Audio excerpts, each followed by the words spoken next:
Good evening, ladies and gentlemen. I'm Ben, and I'll be presenting on chronic COVID distress syndrome today. So before I begin, let me first say a big thank you to everyone out there. I'm sure you have done your best to hold the world together in your own way, at your company, in your family, at your clinic, at your hospital, to make sure that things keep running, the world keeps turning. It's been a difficult time for everyone, and I thank you for your efforts. Today's discussion is very much about what happens as we try to do that amidst this period of uncertainty and strife. So, without any further ado, let me begin. So, I have called a dizzying array of negative emotions a chronic distress syndrome, a COVID-related chronic distress syndrome. And I call this a socio-clinical hypothesis because it is formed through both clinical experience as well as social experience and social observations among my friends, my colleagues writ large in healthcare, as well as my own experience through this pandemic. My primary affiliation is Psych, where I serve as a clinical psychologist and corporate wellness consultant. So this is just a bit about me.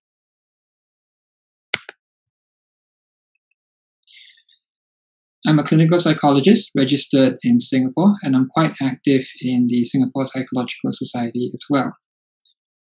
Now, my experience in the clinical field ranges from the highest functioning population, people in a multinational corporation, excellent careers, flying around the world, and I see both locals and international expats in that corporation, as well as I also did some consulting for HR and management on psychologically related matters.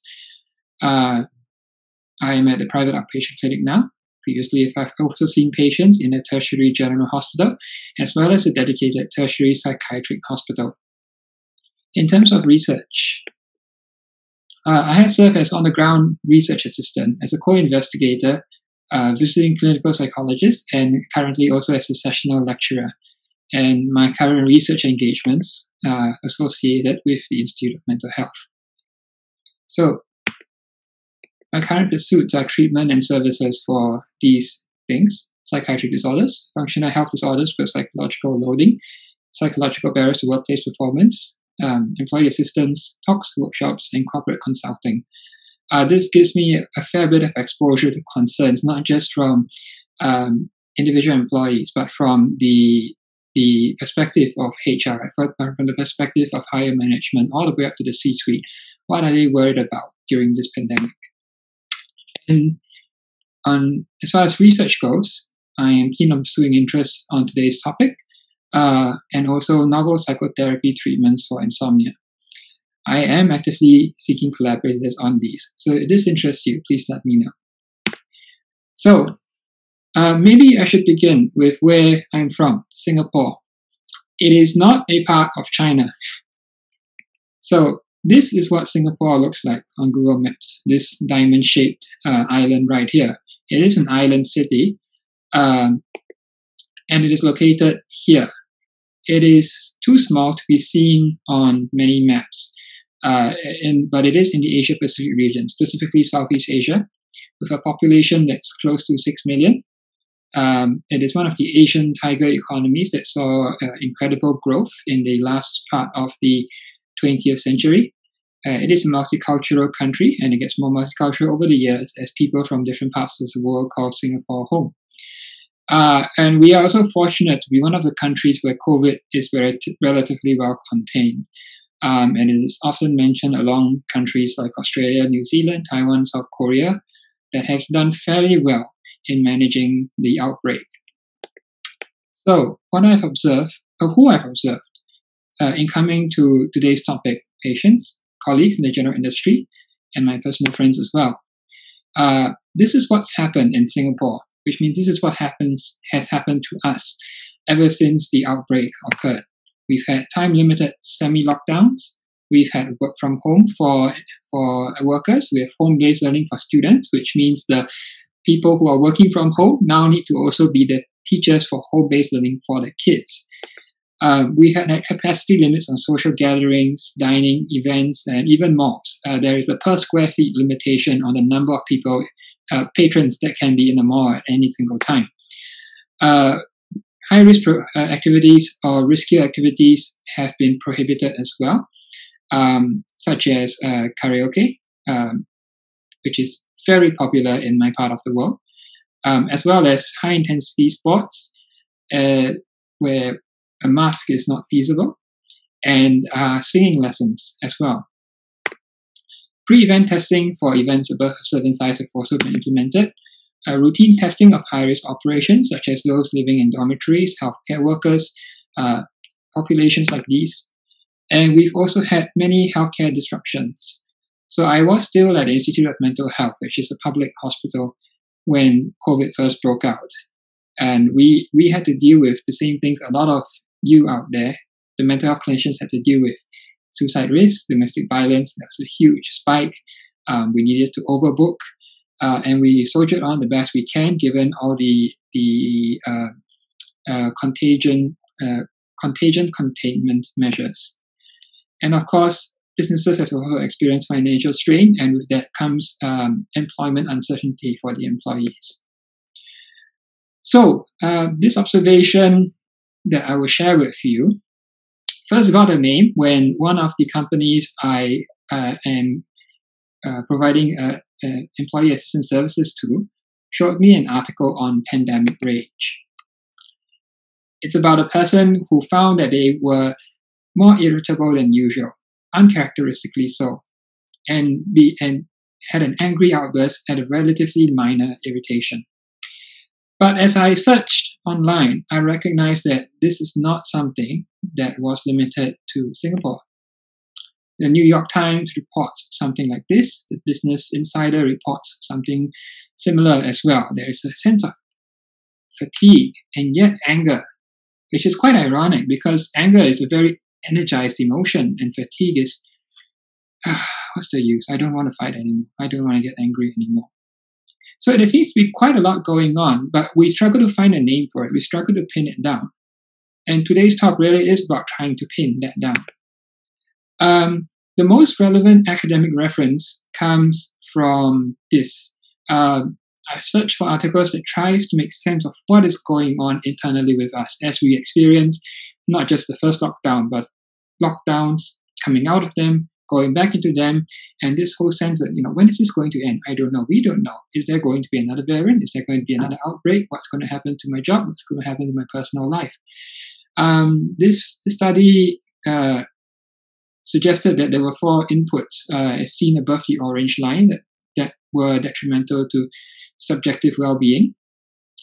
And from there, what developed from that? Significant lifestyle changes, profound adaptations, or actual psychiatric conditions. And we know from the research so far that mental health morbidity did seem to spike after the COVID appeared and after the lockdowns appeared. So this was their summary of the most relevant psychological reactions in the general population. So this is not necessarily just a clinical population. This is everyone amalgamated. So what's happened? Global trend, increased mental health morbidity. We have had various containment restrictions, such as home quarantines, and I'm talking about this globally. Home quarantines, closing of business, schools, and venues, limiting risky interactions. And my observations are that there is an anxiety dimension here. There's high stress, there's uncertainty, there's a sense of we're not in control anymore. There's a sense of burnout as well. We are so tired of all this. And from there, I also wonder whether it's a sense of learned helplessness, where it doesn't matter what I do, the outcome is always negative anyway. My activities are going to get cancelled. I'm going to be uncertain about my job. There's no point trying anymore. And then on a related note, there is a despondence dimension. Mood is low. I'm not interested in my usual activities anymore. My usual activities don't bring me joy. I'm hesitant to call this a depression dimension because it need not necessarily be depression. It may just be an episode of low mood. as opposed to a depressive disorder. And the most important thing is in myself, in my friends, in my colleagues, I've noted that for all of us, this is very uncharacteristic of how our behavior usually is, how our behavior usually was before the pandemic. So on the anxiety dimension, let me go through a few basic concepts. Stress is basically a state where your coping resources are less than what the stressful situation or event demands. Anxiety is a negative state where you experience physiological tension, muscle tightness, heart racing, faster breathing, sweating, and anticipation of danger and negative outcomes. So, oh my God, what if this happens? Oh my God, what if that happens? If I do that, will I avert this situation? But what if I do that instead? Will that help even better? Or will it actually make things worse? So there is a lot of mental problem solving going on as we anticipate all the danger and the negative outcomes that we may face. So intolerance of uncertainty is one of the theorized contributing factors to anxiety. And we can see why, especially for COVID. Loss of control. I'm already worried about negative outcomes when I'm anxious. If I don't have control, I can't address those negative outcomes. Oh dear, now I'm uncertain, and therefore I'm more anxious, right? And COVID-19 offers neither control nor certainty, not to you, not to me, not to governments, and even right now, not entirely to science. And burnout. Burnout, based on the International Classification of Diseases, consists of a sense of exhaustion, sense of mental distance or negativity towards my job. I just want to keep it away. I hate it. And reduced efficacy. I'm not as good as I used to be at doing what I did. It's not a disorder per se, but it comes from chronic workplace stress that is not successfully managed. And in my part of the world, the workplace stress has been business continuity plans. Basically, how do we continue operations under all the COVID restrictions? And I recall friends saying that they have to work overtime, they have to work both weekends now in addition to weekdays. And the mental health and social services have seen huge increases in domestic violence, suicide, having to deal with risk management day in and day out. And of course, for those in the private sector, unemployment as well. So after a while, the sense is, gee, this is really tiring and I don't feel like doing my job anymore.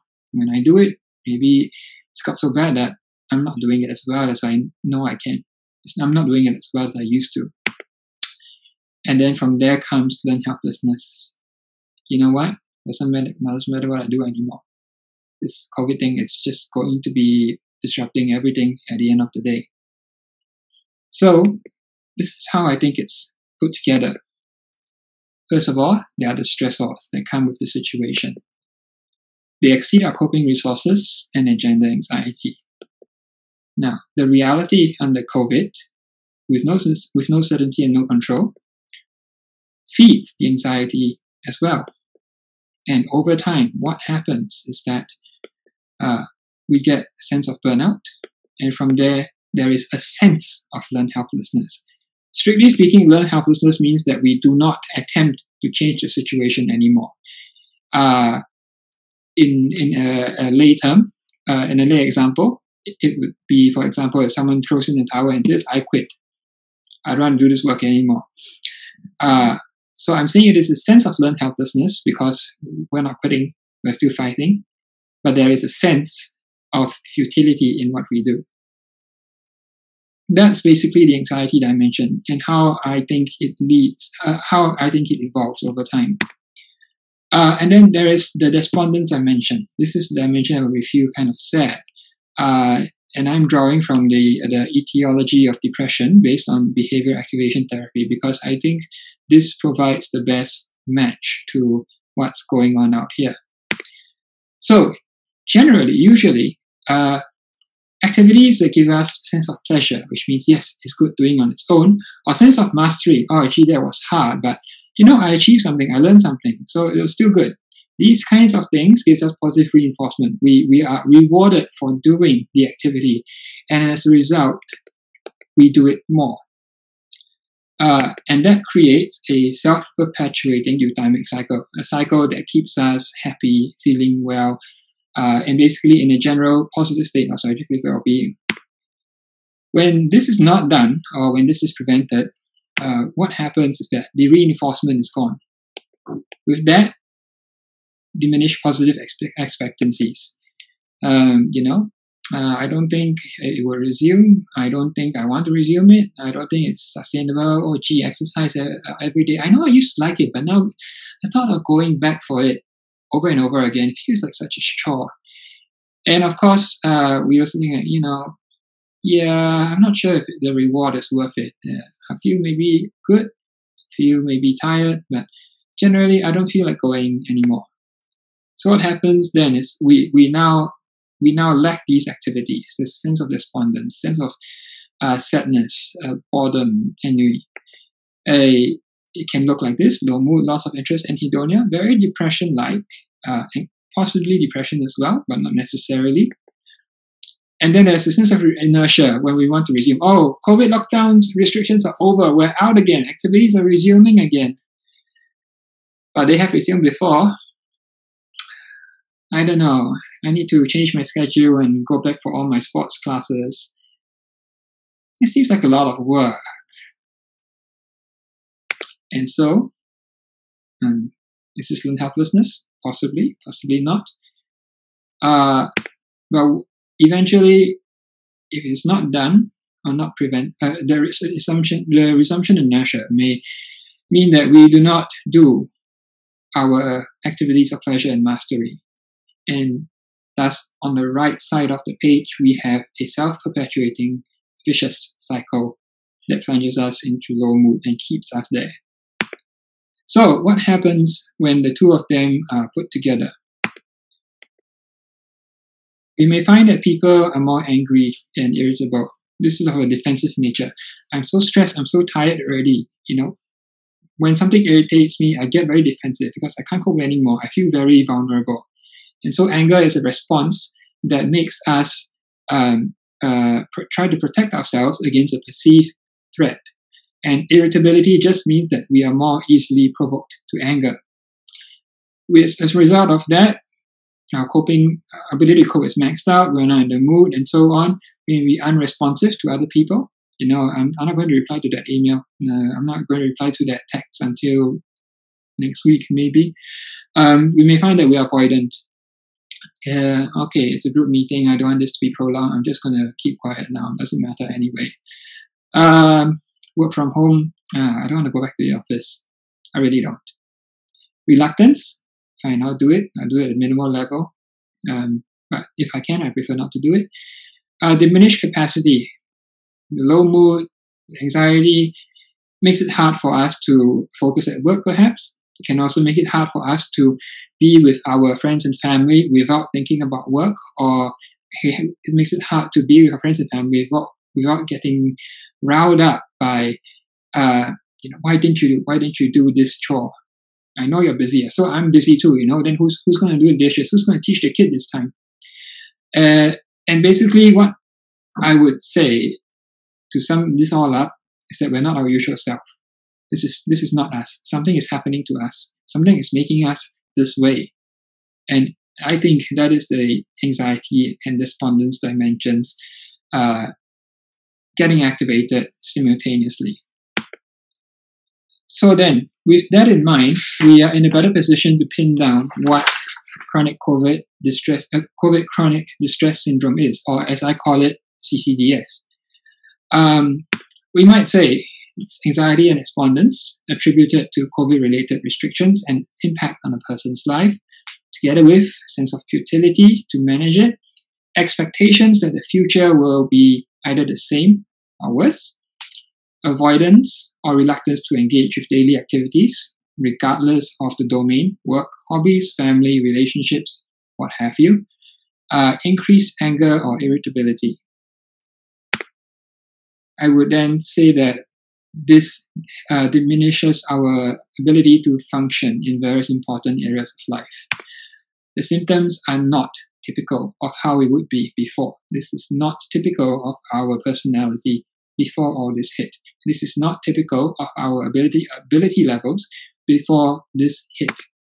And lastly, the symptoms, as I mentioned above, are not better explained by another condition or the consumption of drugs. These last two caveats are quite common when in psychiatric diagnosis and assessment.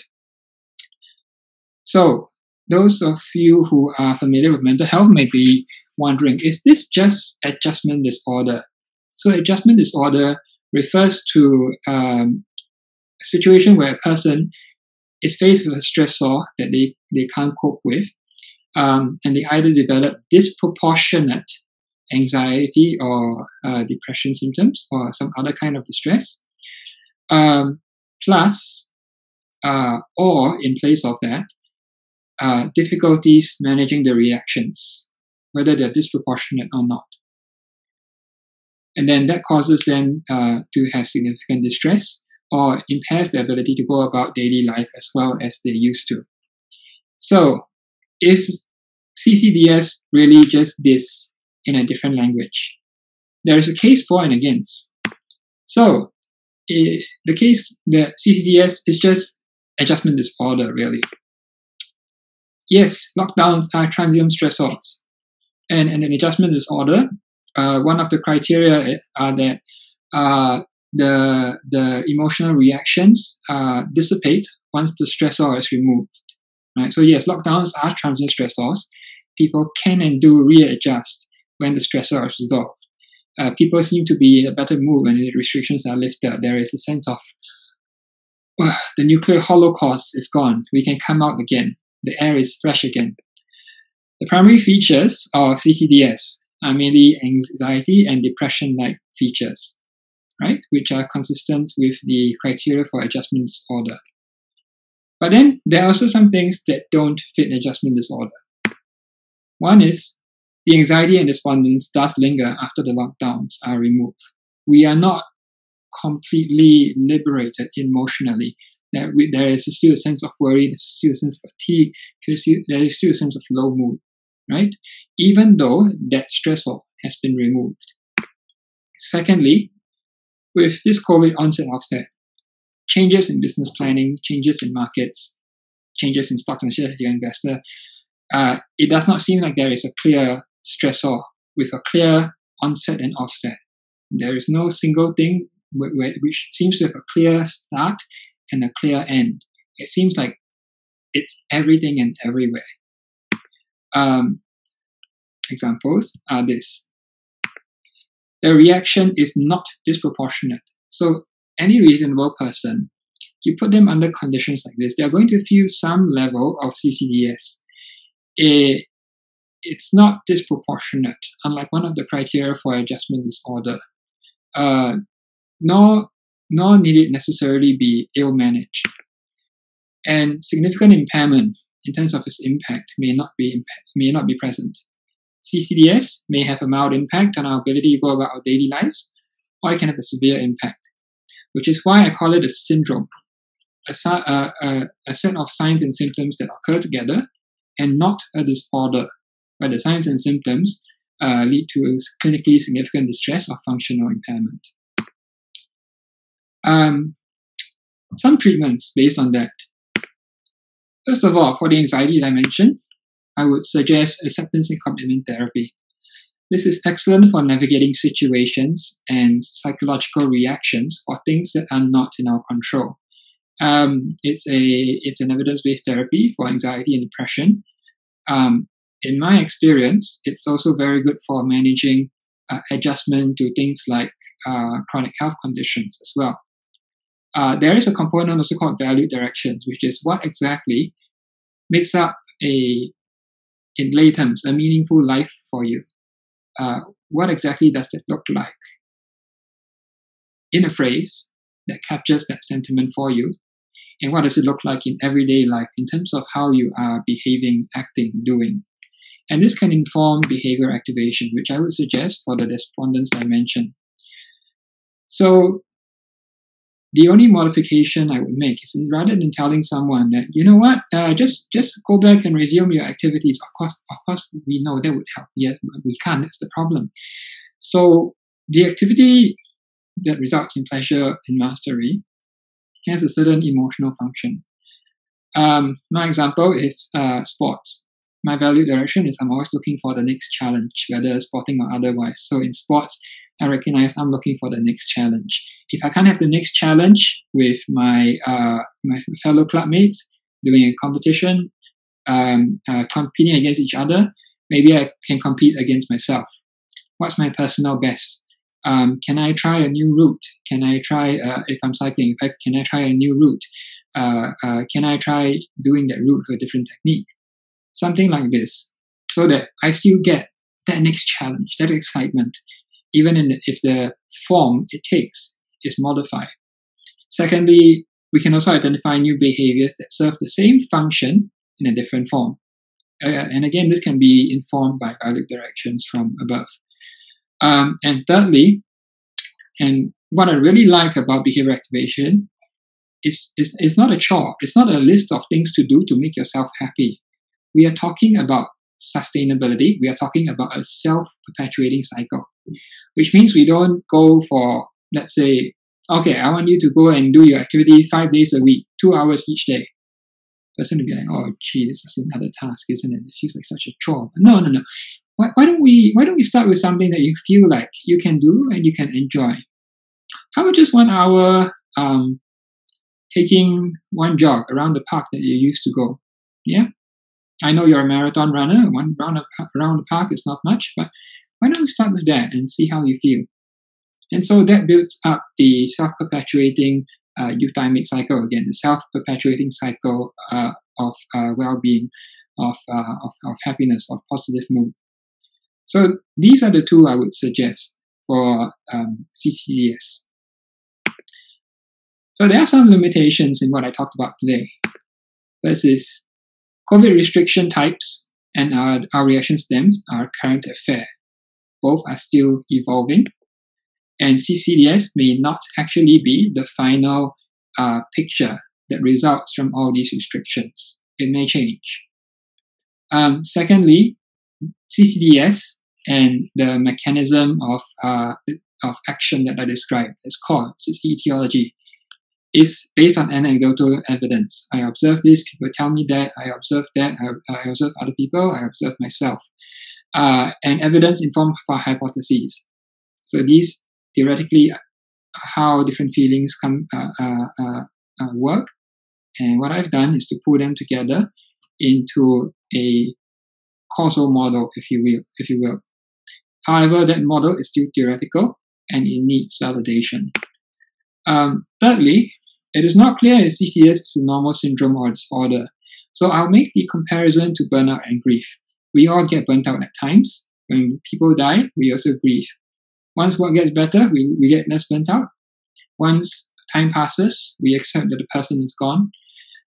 Normal grief and normal burnout are not disordered. They may be distressing, they may be impairing, they may benefit from professional psychological assistance, but they are not disordered per se, in a sense that on the same level of, let's say, major depression or schizophrenia. Disorder also implies that treatment would improve the prognosis, treatment would improve the outcome, basically. And that may not be the case if CCDS is something like grief, where it naturally resolves over time. So with the element of self-resolution, it's questionable whether this is just, yes, a syndrome, or whether this is something that is a significant clinical concern, something that needs treatment. Otherwise, things are just going to keep on going downhill. So these are some of the points to keep in mind as we are thinking about CCDS. It may be emotionally resonant, but that is far from being a scientifically and clinically established phenomenon. Also, the suggested treatments I made are evidence-based based on clinical judgment.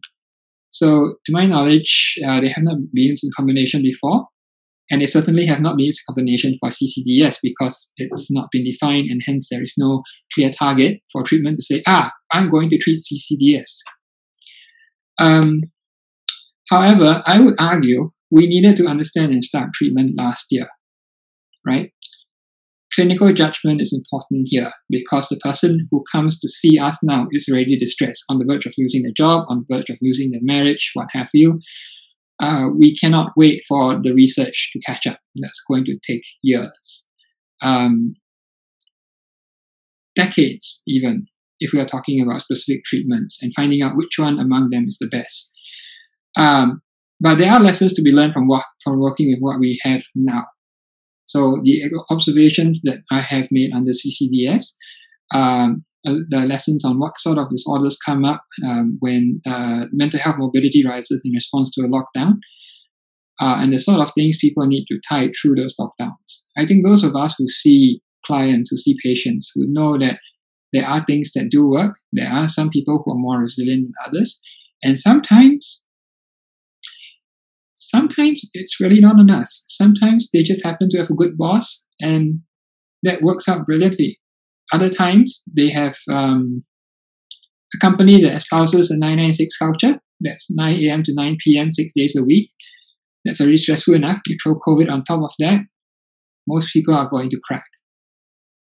Now, in summary, people are experiencing maladaptive reactions to COVID restrictions. The nature of that is to be determined. My personal observations suggest that we can broadly categorize them into dimensions of anxiety and despondence. Dimensions because they vary in severity.